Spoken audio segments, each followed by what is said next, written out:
contient exactement ce pacte mondial sur l'immigration. On en discute à présent avec Stéphane Bollack, il est professeur à la faculté de droit de l'Université de Montréal. Monsieur Bollack, bonjour. Bonjour, monsieur. Alors tout d'abord, que contient exactement ce pacte ? On va commencer, si vous permettez, par mettre au clair qu'est-ce que ça ne contient pas.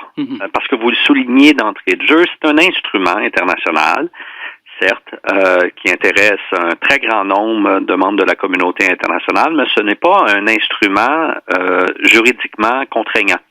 C'est, suivant le jargon du droit mou, qui est un calque de l'expression anglaise un soft law, c'est un des moyens, toutefois, à l'international, pour que l'on puisse réguler certains enjeux sans imposer des obligations juridiques aux États partis à cet instrument.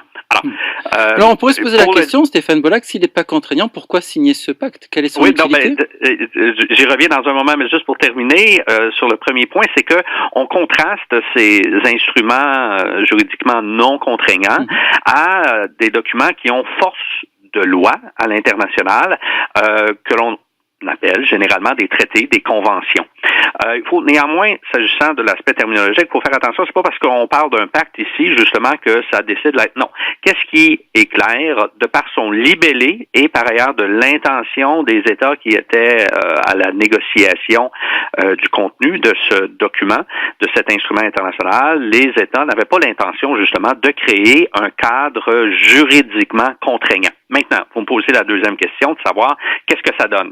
C'est néanmoins une façon de réguler ainsi par le biais d'instruments juridiquement non contraignants, par du droit mou. C'est une façon souvent vue comme étant très efficace. Pourquoi? Parce que justement, ça tire par le haut sans l'imposer. Dans plein de domaines, allant de l'environnement, l'écologie, au monde commercial, des échanges internationaux, donc économiques.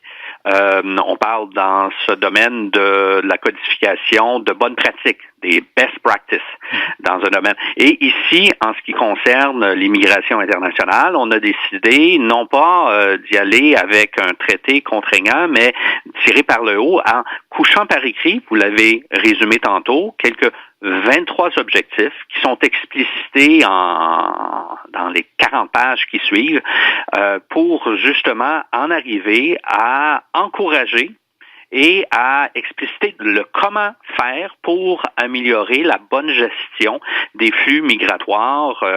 Et ça nous ramène au pourquoi. Bon, sans rentrer dans la genèse de l'instrument, là, mais c'est en lien direct avec ce qui a été convenu d'appeler la crise migratoire de 2015, qui a amené la communauté internationale de se conscientiser et de constater qu'il y avait un besoin justement pour aider à harmoniser les bonnes pratiques et accompagner les pays qui sont confrontés à des problématiques liées à la migration internationale pour savoir comment faire. Alors Stéphane Bollack, cette crise migratoire, on s'en souvient, elle a surtout touché l'Europe. Alors dans ces conditions, comment expliquer que ce soit précisément certains pays européens, je pense une quinzaine, notamment la Hongrie, la Pologne, l'Italie et d'autres qui refusent de signer ce pacte?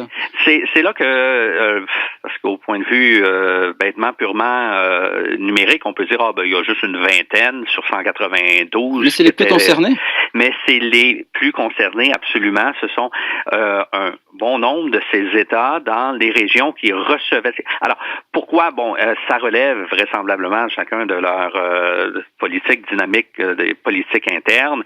Je n'irai pas toutefois, comme certains l'ont fait, à simplement mettre ça sur le dos de l'existence de mouvements plus de droite, d'extrême droite dans certaines de ces juridictions. Je crois que c'est plus large que ça, qu'il y a eu depuis, parce que, encore une fois, pour revenir à la chronologie, crise migratoire 2015, déclaration de New York en 2016 et juillet dernier, donc juillet 2018, on s'entend sur le texte. Et à ce moment-là, bon, les États-Unis avaient déjà débarqué, donc on avait passé de 193 à 192, mais en juillet dernier, on était à 192. Or, maintenant, on est à 160 quelques États qui ont ou qui sont sur le point d'adhérer de donner leur accord à cette... Donc, il y a un bon nombre des pays, notamment dans les régions qui sont concernées, qui ont pris conscience que c'était peut-être pas la meilleure façon d'en arriver à améliorer les pratiques que de ainsi céder leur pleine marge de manœuvre. Je n'irai pas à suggérer... Mais pourtant, c'est pas contraignant, vous l'avez dit. Ben, c'est ça. Mais néanmoins, c'est là qu'on arrive à un autre point sur lequel j'aimerais bien insister, si vous permettez, monsieur, ce matin, c'est de dire la chose suivante. C'est pas parce que c'est un instrument de soft law que c'est non contraignant en droit international que le pacte mondial sur l'immigration ne pourra pas s'avérer être pertinent, avoir un impact à l'intérieur des juridictions, y compris au Canada et au Québec. Je m'explique. Suivant, puis c'est le cas au Canada, mais dans plusieurs juridictions à travers le monde, les tribunaux en sont arrivés depuis une vingtaine, une trentaine d'années à donner une importance à la réalité normative de droit international dans l'interprétation et l'application du droit interne. Bon, beaucoup de jargon ici, là, je vais disséquer ça. C'est-à-dire qu'on peut interpréter le droit interne à la lumière, justement, de ce droit international et notamment des instruments non contraignants, c'est ça? Et voilà. Donc, bon, c'est pas si compliqué que ça. Vous l'avez résumé en 2 phrases. C'est l'idée que ce n'est pas seulement un traité ou le droit international coutumier qui peut s'avérer être des éléments, selon la terminologie développée au Canada par la Cour suprême, des éléments pertinents et persuasifs. On peut, par ailleurs, s'inspirer d'instruments qui sont non contraignants en droit international pour aider à identifier le contenu normatif, c'est-à-dire comment appliquer les règles, par exemple, de la loi sur l'immigration et la protection des réfugiés, ainsi que sa réglementation. Donc, en ce qui nous concerne, monsieur, il y a même, j'ajouterai, c'est important, que dans la loi canadienne, justement, à son article 3, paragraphe F, il y a une invitation explicite d'appliquer la loi canadienne eu égard à la réalité de droit international. Et ça, à mon humble avis, c'est assez clair que ça va inclure le pacte mondial sur l'immigration, donc un instrument de soft law en droit international, mais qui peut avoir un impact juridique en droit interne. Stéphane Ballack, il y a une question évidemment qu'on peut se poser. Je crois qu'au départ, ce pacte a été adopté à l'unanimité à l'Assemblée nationale des Nations Unies. Comment se fait-il que les pays, certains pays en tout cas, on le voit, les États-Unis, l'Australie, des pays européens, ont mis tant de temps à s'apercevoir des conséquences dont on venait de nous parler? Jusqu'à temps que l'idée, le projet de pacte mondial n'a pas été couché par écrit. Puis bon, il ne faut pas se tromper, ça a été suggéré à quelques reprises. J'aimerais mettre au clair une chose, c'est pas que ces États ont changé d'idée, non. Il y a différentes étapes dans le processus de création de droits et de soft law, de droits non contraignants. Donc, entre l'intention initiale et le contenu, finalement, il y a une évolution qui s'est faite et les pays ont décidé de débarquer, tout simplement. Ben, c'est ça. Puis même les représentants, les intervenants en juillet dernier, sur lesquels donc des personnes dont le mandat était délégué par les différents États, les 192, je faisais référence tantôt, ont négocié un texte et l'a explicité. C'est le document de quelques 40 pages qu'on a actuellement. Mais dans les derniers 5 mois, depuis juillet dernier, là, les politiques dans ces différentes juridictions et confrontés dans un bon nombre de ces juridictions avec des réalités de gouvernement de coalition, puis avec cette volonté de bien décider, eu égard à l'ensemble des caractéristiques de l'instrument et des circonstances, ont décidé finalement que, malgré qu'il était parti du projet initialement, qu'il n'irait pas de l'avant et devenir un État qui adhère à cet instrument non contraignant. Dans ce contexte-là, on a le sentiment, Stéphane Ballack, que le Canada occupe une place toute particulière. On le voit, il y a beaucoup de pays, notamment des pays occidentaux, donc qui ont choisi de ne pas ratifier ce pacte. On a l'impression qu'au contraire, le Canada a été peut-être l'un des plus fervents supporters de ce pacte mondial sur l'immigration. Pour quelles raisons, selon vous?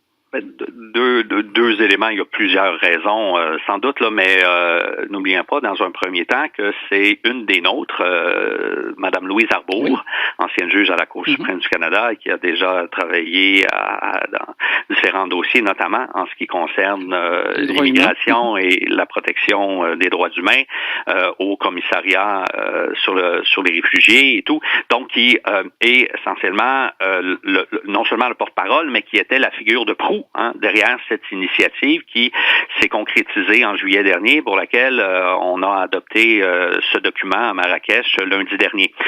Mais il y a plus que ça. La position qui est très clairement exprimée au pays et qui est bien comprise à l'international, c'est que le Canada, surtout depuis 2015, depuis l'élection du gouvernement libéral de Justin Trudeau, le Canada se positionne parmi les États de la communauté internationale comme étant à l'avant-garde de ces politiques d'ouverture à la migration internationale. On peut se souvenir, il y a quelque temps, en fait, ça fait plus d'1 an, les fameux tweets gazouillis du premier ministre Justin Trudeau qui lançait une invitation ouverte aux demandeurs d'asile américains suite au changement de politique. Ça lui a été beaucoup reproché par la suite. Et bon, reproché par certaines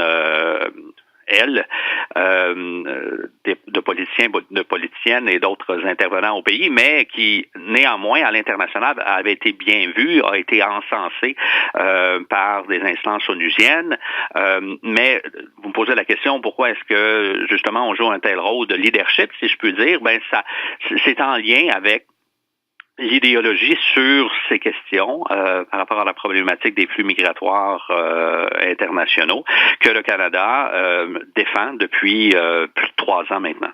Mais en même temps, on a le sentiment, Stéphane Bollack, que le Canada a été peu touché par la crise migratoire dont vous nous avez parlé tout à l'heure. Oui, ben tout étant relatif par ailleurs, là, et la réalité géographique du Canada fait en sorte que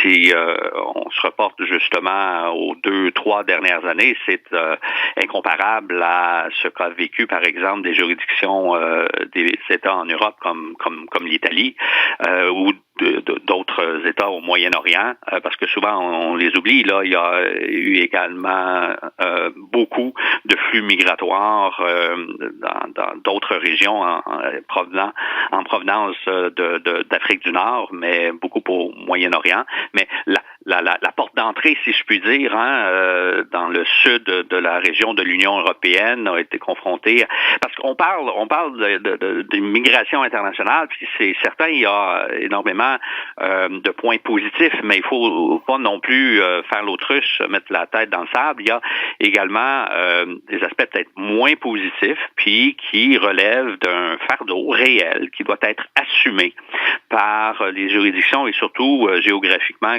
constituent des portes d'entrée. Donc, à cet égard, le Canada, comparativement à l'Italie, par exemple, ne vit pas du tout les mêmes réalités. Ouais. Alors justement, Stéphane Bollack, pour terminer, en quoi ce pacte mondial pour l'immigration pourrait peut-être améliorer la situation et éviter de reproduire les crises migratoires dont on a discuté?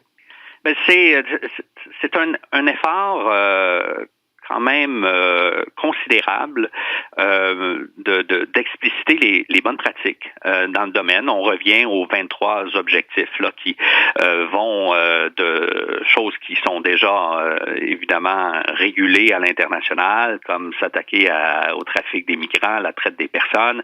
On veut par ailleurs lancer le message clair que des pratiques qui, dans certaines juridictions, se sont intensifiées de détention, des demandeurs d'asile, par exemple, ou autres migrants irréguliers ou illégaux, mais que ça devrait être une mesure de dernier ressort, la détention administrative. On ajoute aussi que les services de base devraient être octroyés dans souvent les moments d'attente, de considération des dossiers. Et il y a un objectif qui a fait et qui continue de faire polémique. Ça concerne, c'est l'objectif, numéro 17, qui concerne la couverture médiatique de ces dossiers, de ces enjeux par les médias. Donc, et essentiellement, on va jusqu'à suggérer que les États devraient limiter le financement public de médias qui couvre ces questions de façon discriminatoire, xénophobe, etc. Alors, ça, pour certains... Et est-ce que là, c'est pas une atteinte à la liberté de la presse, voilà, tout c'est ça. simplement?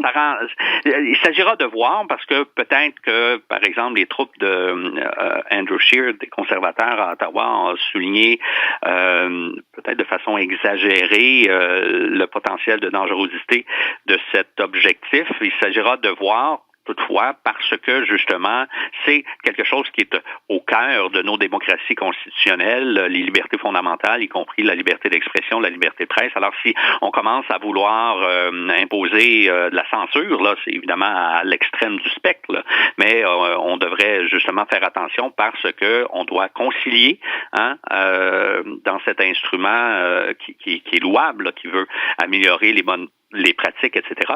Mais on doit néanmoins garder en tête qu'il y a des aspects qui sont fort importants, dont la liberté de presse. Est-ce qu'il n'y a pas le risque aussi, Stéphane Bollack, que ce type de pacte finalement soit appliqué par les États qui ont le moins à se reprocher finalement, et ceux qui sont les plus concernés, tout simplement, ne s'en préoccuperont pas? Vous parliez notamment de la traite d'êtres humains, on sait ce qui se passe en particulier en Libye, là aussi grâce au rôle des médias qui s'occupent des phénomènes migratoires. Mais on imagine bien que la Libye ne va pas appliquer ce pacte, ou en tout cas ne va pas lui donner un contenu positif. Ça, c'est vous mettez le doigt, monsieur, sur un des aspects qui est fréquemment et lourdement critiqué à l'international. Non seulement les instruments de droit mou, juridiquement non contraignants, comme le pacte mondial sur l'immigration, mais également les conventions internationales, les normes qui découlent de la coutume internationale. Souvent, elles ne sont pas respectées par certains États de la communauté internationale sans conséquence. Ça relève d'une lacune importante de cette réalité normative de droit international, qu'il n'y a pas de police qui s'assure justement du respect des obligations internationales. C'est fait suivant l'idée de bonne volonté, de suivre de bonne foi les engagements qu'on a pris en droit international, mais la réalité de la chose, c'est que dans les faits, sur le terrain, il y a beaucoup de traités qui ne sont pas respectés, notamment en matière de migration et de protection des réfugiés, mais dans plein d'autres domaines.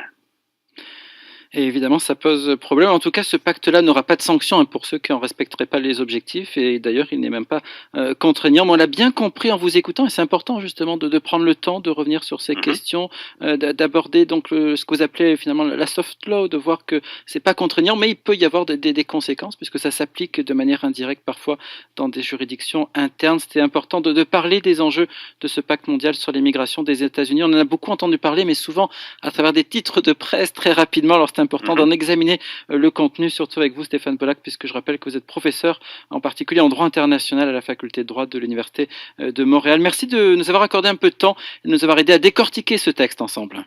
Un grand plaisir, monsieur. Bonne journée. Bonne journée.